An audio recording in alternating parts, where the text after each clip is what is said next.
What's happening, fam? L.A.R. movement still moving. Book is entitled Lessons from a Non-Custodial Father at Amazon, Kindle, and CreateSpace. Link will be in the description box below as usual. Go get it. PayPal link that also asked me to put it up, so I put it up. Thanks everybody for supporting. This video is entitled Ford Lays Off 7,000 Workers. This is mostly quote-unquote white-collar jobs. And, engineering, marketing, IT, manufacturing side, stuff like that, because of streamlining the business and a decline in sales like last year and this year, I believe. Now, the interesting thing about that is, if you think it's just going to be the white collar jobs, you're absolutely mistaken, because there was another projection that came out that they're going to probably lay off 23,000 more workers, or 23,000 in total. I think they're both. Most of the layoffs, I'm not gonna say. I think most of them are overseas, because it's like a couple of thousand that they were talking about in Detroit, not in Detroit, in Michigan, because I don't think it's Dearborn, Detroit. But so that's where at least 1,500 people are getting laid off, or something like that. 1,500 to 2,000. Now the thing about that is this. With all of the layoffs, they're pretty much saying the average salary of the people who get laid off is $86,000. So, in my opinion, when they say they're laying off white collar jobs, and people are getting severance packages, so I'm guessing if the average is $86,000, the people on the top, they were real top heavy, paying them. I don't think the people who got that, I think there are plenty of people who are far below that average who got laid off, just in my opinion. But this is also one of the things that we talk about in the manosphere about automation. And automation, how it's going to affect the job market in the future. So when I was thinking about, IT people and engineers, and I was thinking about all this computer and tech, people could have got your algorithms of how you market it. People could get the way you design certain things for years to come. Because if you work for a company and you are in the STEM part of it, the science, technology, engineering, mathematics part, what winds up happening is whatever you create for the company, the company owns. So if you gave them an algorithm, they own the algorithm, and they can use the algorithm to perpetuity. Now, normally when you create something good like that the business gets a lot of revenue off of, normally they bump you up in pay, give you a raise, give you a different position, and basically your creation pays you. But now they just got tired of, they can't afford to keep paying people, or they got tired of paying people, right? Now the irony of this is they want to focus on more autonomous vehicles and more electric vehicles. Now with Ford, everybody, pretty much their flagship car is the Mustang and the F-150. Things have changed. Like, it used to be the Mustang, the F-150, and the Taurus, but people don't rock with Taurus like that. So, problems. And the reason I say it's problems is because don't think Ford is going to be the only company doing this. Because they're trying to focus on global sales. So if you're focusing on global sales and competing in a global market, some of the other people that's going to get fired on the white collar side are going to be abroad. So this is a whole nother problem. And now that you got all these machinery that can actually just build these cars for you, guess what? You don't need as many people as you once did. Now you got all these designs, these algorithms.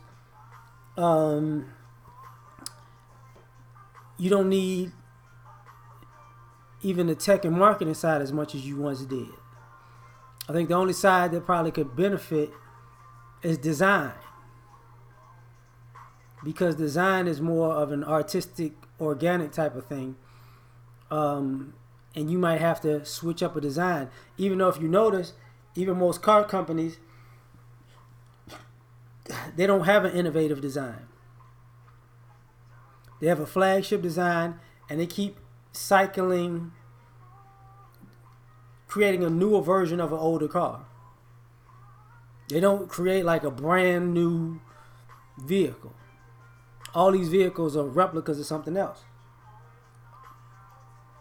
You know, think about the Mustang itself. At some point, is back, is back to the old school kind of pony car model when it was getting big. The fastbacks and all that. Redoing the Bullet, but people forget. Don't think they're not gonna go back to the pony car. And I think in the 90s, 80s and 90s model also. But the reason I'm talking about the layoffs is because it says a lot about this coming economy, because the stock price went up for Ford after the layoff, but they're getting rid of 7,000 people. So now the company's worth more because they're getting rid of $600 million or so of salaried employees. So you save $600 million a year after you pay out after you pay out their severance packages, because you ain't got to pay them no more after that, and you move on. Are they going to still hire people in upper management and white collar jobs? Absolutely. But this is what happens when people get too old and they make too much money and they age out. Now you get rid of them.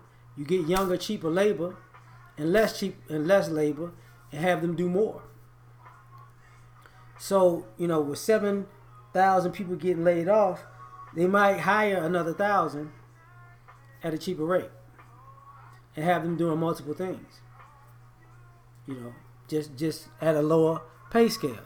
Because if you lay off 7,000 people and the average salary comes to $86,000 a person, you would assume if the company was doing bad that upper management didn't do a good job and they just stealing money.